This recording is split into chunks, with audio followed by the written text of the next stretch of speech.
it's Kristi. Welcome back to my channel. What you have up today is a preview of our 30-day strength training program that we have been working through on the website, so please enjoy that. But first up, I'm going to be doing a little product review for you, something that I have fallen in love with. So I just want to share that with you first, and then you guys can go ahead and get into the workout, okay? Okay, so the product that I'm talking about today is this massage gun, which to many of you may not be any type of product that is brand new. You may already have a massage gun yourself or know about these type of things. I'm gonna tell you just quite honestly, it was one of those things that I had heard about, but I wasn't convinced of needing something like that. And I started training with a friend of mine who had one and who was very adamant that I use it before and after my workouts. So I had done one workout where he was training me, and the next day I was so sore. And then the following workout that he trained me, he required that I sit and I do that using massage gun first and then also do it after. And I cannot tell you the night and day difference between the first and the second workouts, with one not doing it and then the second one having used the massage gun. My recovery was just so much quicker. I wasn't sore, I wasn't creaky and tight and all of those things that you can sometimes feel the day after a workout or even your second day. I was just ready to roll again, and I was able to really lengthen those muscles back out. So anyhow, RecoverFun suggested to me trying one of their guns. So I said, yes, oh my goodness, please, I would love to try one of your guns. So this is a larger one. There's lots of smaller versions, especially like travel size. I have been using this in the studio. I use it with my clients. I use it on myself regularly. And where I find that it's really efficient, because originally my kind of, I guess, skepticism was, well, you should just be able to stretch that out yourself. But as you know, and as I have learned, there's just certain tissues and areas of the body that things get lodged in there, and it's really hard to get the blood circulation to come back in and just to work that out, even just in our own movement or rolling on a foam roller. And all of those things help, and they're all part of the puzzle and necessary.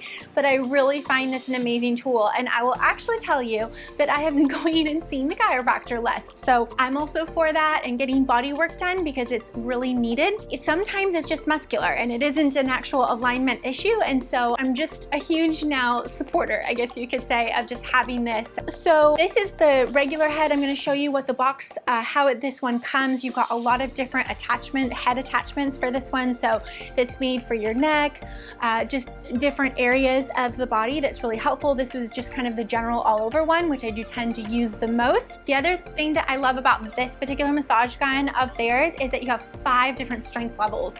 So, you know, certain areas of the body are gonna need a little bit more vibration, really get into those tissues and break them up. And other areas of the body are gonna be just more delicate and you're gonna need less vibration. So I find having all of these levels has been really useful. I actually use them all. So I'm not finding like I only use level 1 and 2, like I really use all the levels. All right, so this is the box that it comes in, and then you're just gonna open that up and it comes in this really nice box where you can keep all of the head attachments. So if you open this up, you've got your gun here. Obviously I already have on just the general attachment here, but it's just nice to be able to keep everything here. You've got your charger in here. This is your head that you use along the neck and the spine. This is just a softer head. This is a flat head. This is for trigger point type massage. So this is the value of choosing to get one of the massage guns that's a larger size. It comes with all of these different head attachments, which is really unique and helpful just depending on what you want to use it for. I think the smaller ones might come with less attachments. Okay, so like today, you guys are going to do a portion of a lower body workout.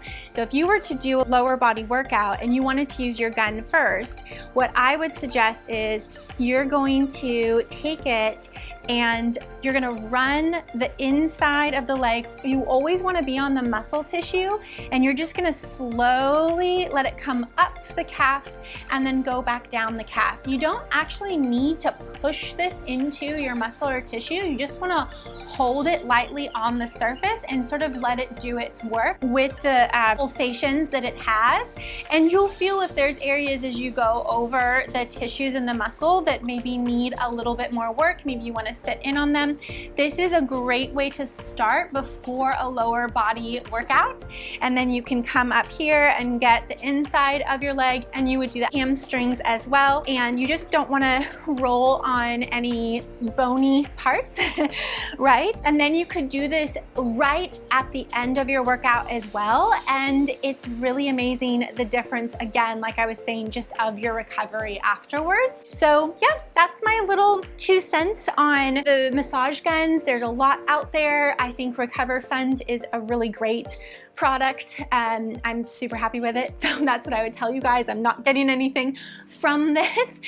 Just want to put that as a disclaimer. It is something that I have found it really, really useful to have in the studio to work with clients, often neck and shoulder tightness, stiffness, and issues where we really want to work that out first before we get into movements so that you don't stay in that tension. So that's that, you guys. And if you're interested, you can just write me, but I will put below the link where you can get this specifically from this company if you're interested. And if you've been wondering, like I was, like, is that really a necessary product or is it really good? I promise you, even if you just get a little travel size, it's really, really useful. All right, so that's it.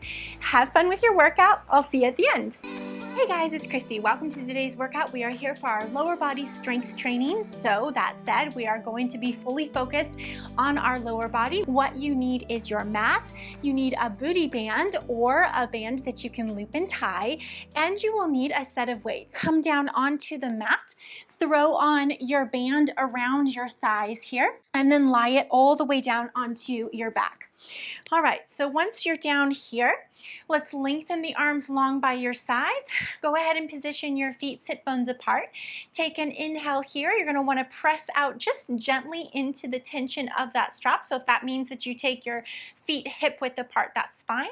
With an inhale, I want you to prepare, and then with an exhale, I want you to squeeze your glutes and press your hips straight up towards the ceiling. I want to check in with your alignment and posture here, so let's press the backs of the shoulders down against the mat. Let's make sure that we're not overarching through the rib cage, but you want to soften the chest and the sternum down, and you want to make sure that where you're really focusing on that press and push up is from the glutes underneath you, and then the hips should be flat in the front. Then we're going to inhale and let the glutes come straight down to the mat, little tap, and then exhale, squeeze and press right back up, maintaining that alignment of the spine. Inhale, tap, exhale, press. We're going to do this for 15 times. We go down and lift. We're just warming up those glutes. So I really want you to think glutes and not sort of fall into the hamstrings. If you're not squeezing your tush underneath you, you may have a little hamstring Charlie horse or cramp. So really think about those glutes. Tuck your tail at the top as if you are trying to pull your pubic bone to your sternum. So you're trying to kind of stitch these 2 points together as you press those hips up so that your belly isn't just open and pushing up towards the ceiling. There's a difference. Here it's connected, right? I'll show you the opposite. This would be just pushing the belly up. So we're pushing our hips up. All right. And of course, as you know, I lost count because I was chatting. So let's call it 4 and 3 more and 2 and 1. Good. Hips come all the way down here. You're going to roll it over onto your left side, coming onto your left elbow. You can come all the way down, actually, if you want. Maybe let's do that. We'll get more range in the hip. And then your knees are in front of you. Your feet are in line with your spine. We're just going to lift that leg up and down, keeping the same bend at the knee. Good. And we're going to do this for 8. And so we have 5 more, and then we'll take it into some clamshells for 4 and 3 and 2 and 1. Remember, this is just our warm up. Keep your feet connected. You're just going to open that top knee up and close it down. I completely forgot to tell you what strength of booty band that I would recommend. Remember, this is a warm up. So I chose a light resistance in this band. You could easily have chosen medium. I probably wouldn't choose heavy, again, because it is a warm-up, and if you are coming into this workout workout, not warm, then that would be a little bit much right off the bat. If you happen to be coming into this workout already warm, maybe you're ready for that. So you know that and you monitor that. Let's go one more clam here. Close it down. We're gonna swing our legs around to the other side. You can just roll over if you prefer. And here we go. We start with those lifts for 8 and 7, 6, pulling your belly tissue up and in. Don't let it rest there on the mat in front of you, for 4 and 3 and 2 and 1. Keep the feet connected and just lift that top knee up and down, up and down. And I think we did this for 8 on the other side. It was what I wanted to do, so we're counting down now from 5 and 4 and 3. It's okay if your range is small. It's going to look different for everyone, just depending on hip flexibility. And 1. Perfect. All right, we're going to stand it all the way up, keeping that band around your thighs. And we're going to do what's called a little glute kickback. So this does require some balance. If you want to use a countertop or the back of a chair to hold onto, or a wall nearby, you can do that. You're going to sit your hips back into like a small little squat. Let's go ahead, separate the feet hip distance apart. Bring your weight over to your right side. I'll show you like so. Pick your left foot up off the floor. Flex that foot, and now you're going to press that heel back behind you, and then pull the knee back. Quad in line with quad, pressing back and pull in, pressing back and pull in. That press back is not going to go so far that you start to kind of pull up with the torso and dip into your low back. The press back goes just to where you really can squeeze that the juice out of that left glute, and then you pull that knee back forward. Okay, hope that helps. All right, I'd love to do 12 of these. I think we've probably done 7. Let's go 8 and 9. Remember, it's just a warm up. And 10, 11, and 12. Bring that left foot down. Translate your weight over to the left side. Pick your right foot up, flex the foot. You're pushing back through that heel. The heel is what connects to the posterior chain, so the back body, or the muscles in the back of the body. So when you bring a flex into that foot, that actually helps your body connect to where we're trying to activate. Let's count up 6 and 7. Pull your core in, and 8, 9, 10, 11, and 12. Good. Bring that foot down. You're going to shake that band all the way off. And now, if you're using ankle weights, if you happen to have them like me, you're going to go ahead and strap those around your ankles now. If you're using hand weights, you're simply going to hold them in your hands. Now, you have an option. If you have a heavier weight, such as 10, 15 pounds, I wouldn't necessarily recommend a 20, depending on your level. You would just hold one of those real close into your chest for what we're going to do now, which is going to be a barre-inspired standing footwork, as if we were lying down on the reformer. If you have lighter weights, you're just going to carry both of them by your sides. Come into your first position here, squeezing the heels together. You're going to lift up and down. That is all we're doing right now. Wrapping the backs of the legs together and lowering down, lifting up and down. Good. Up and down. We're going to go for 6 more and 5. Trying to squeeze those heels together as you lift. So if they start to separate, just kind of resituate your feet at the top. For 3, try not to pitch forward as you come up to the top. For 2, 1, hold it at the top. We're going to plie down and zip up for 10 and 9, 8, 7, 6, 5. Keep pressing those heels together. 4, 3, 2, 1. Hold it here at the top. You're going to separate your heels. So now your feet are parallel and apart. We're going to go ahead and lower the heels down and lift back up onto the toes. Keep the legs straight for now. We're just lowering and lifting those heels for 2. Counting up all the way to 10 and 3. I want you to think that you're lifting between, your body is kind of between 2 sheets of glass. So you can't push forward too much in the body as you lift up onto the toes. You're really trying to lift up. Does that make sense?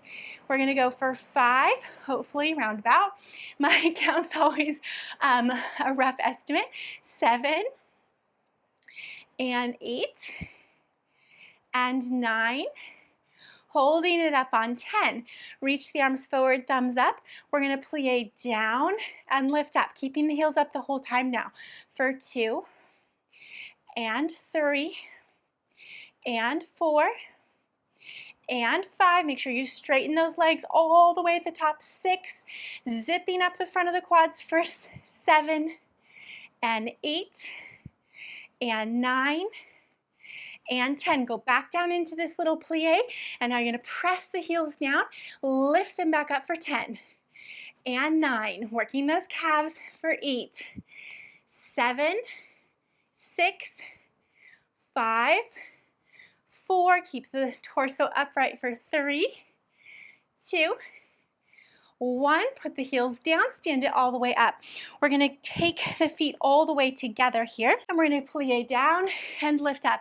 When I say plie, it's kind of in between plie, in between a little squat.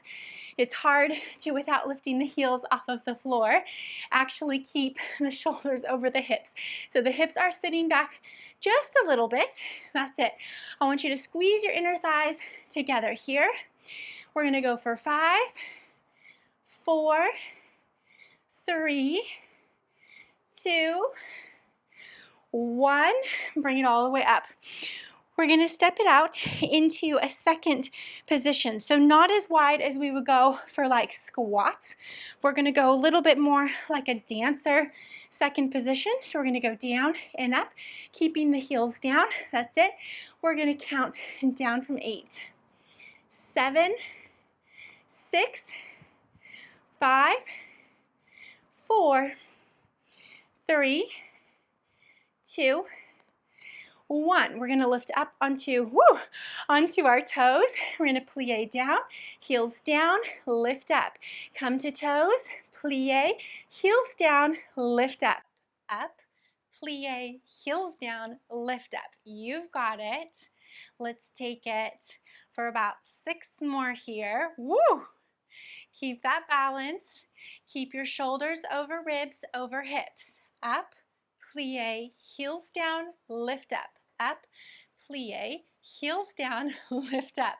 We're going to go 3 more. Make sure as you lift up onto those toes, you're pressing through the big toe so you're not rolling to the outside of your ankles. 1 more time. That's it. We're going to reverse for 12.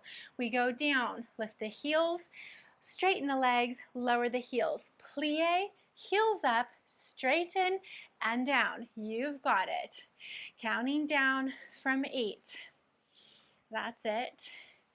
7. Really straighten into those legs as you come up for 6. And 5.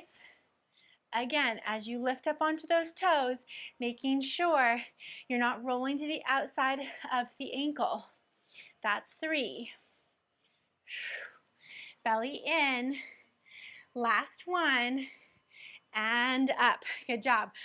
All right, we're going to move it to our lunges. So if you are using weights, you're going to hold both of your weights by your side. You can always just rest them onto the top of your traps where your tissue is soft, or if you have one larger weight, you can hold it close in to your chest. Let's take the right foot forward and the left foot back. Make sure that your feet are hip width apart so you have a wide stance. I want us to drop this back knee underneath this back hip. So it's not behind you, we're dropping it down. Front knee is just over the ankle, and then we lift up. As we lift up here, I want you to really straighten into this back leg as best you can, pulling the quad up, squeezing into that glute. Remember those activations that we started with? We go down and up for 14. Good. And 3. And 4. Really pressing through those back 5 toes for 5. And 6. I want you to keep pulling backwards with your core for 7. No hyperextension of your lumbar spine for 8. And 9. 10. 11. And 12. Don't rush it. 13. And 14. All right. Now we drop into a lunge. Same side. From here, we're going to lift up, bring the left foot to the inside of the right knee, pulling it forward, hold, and we're going to step back into that reverse lunge and drop it down. We go for 14. Again, this is 2. Really focusing on that balance and that power through the front right hip as we step it forward. And then through the back leg as we reverse and lunge down. That's it. First 6. Hopefully my count is right. First 7.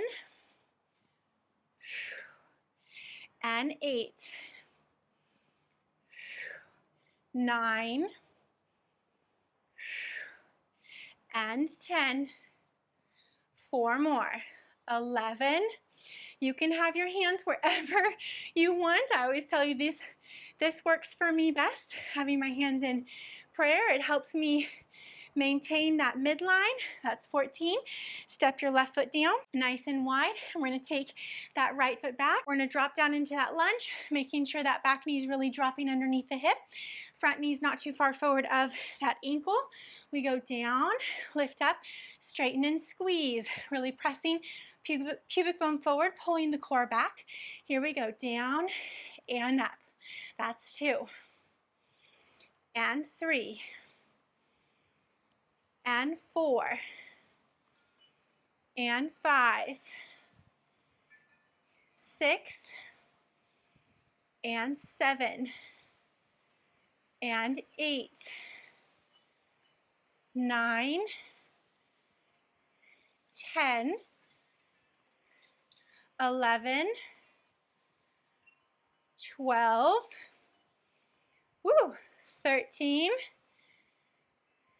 14. Drop it back down into that lunge. I'm laughing because I'm having more challenge on this side for me. Drop into this lunge and then lift up onto that left leg nice and straight and tall. And then we're going to drop back into that reverse lunge. Find your balance. 2. Lift up. Back down for 3. And up. Back down for 4. And up. It doesn't need to be quick, it needs to be precise. 5, the slower you take it, the harder it is. You're really using control, transforming that tissue into muscle for 6. You want to feel that burn for 7. Good. And 8. If you ever notice this is too much with weights, then simply put your weights down and continue the movement weightless. That's okay. Your body might find enough challenge without the weights. I think we're at 10. Down, up for 11. Really even those hips out at the top. So I'm having a lot of wiggle. You want to make sure you get those hips nice and square, facing forward before you just drop back down. So don't move so quickly through it that you're skipping through your alignment. That's 12. Lift up. 13. Down and back.